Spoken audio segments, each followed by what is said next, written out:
Music by DJ Guddu राज। मुर्गा बदनाम भेले कोरोना तो रह चलते तो रह चलते तो रह चलते तो रह चलते तो रह चलते मुर्गा बदनाम भेले कोरोना तो रह चलते मुर्गा बदनाम भेले कोरोना तो रह चलते सब परेशान भेले गहम गेले रहे मार्केट के दाम गेले कोरोना तो रह चलते मार्केट के दाम गेले कोरोना तो रह चलते सब परेशान भेले गहम गेले रहे मुर्गा बदनाम भेले कोरोना तो रह चलते मुर्गा बदनाम भेले कोरोना तो रह चलते सब परेशान भेले कोरोना तो रह चलते मार्केट के दाम गेले कोरोना तो रह चलते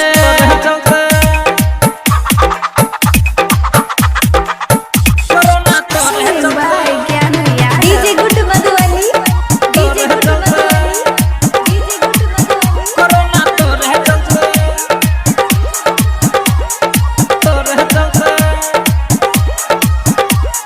तो रह चलते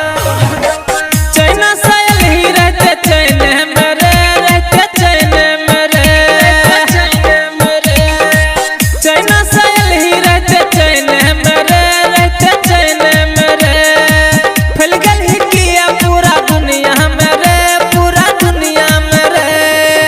दुकान सब बंद भेले तोरे चलते दुकान सब बंद भेले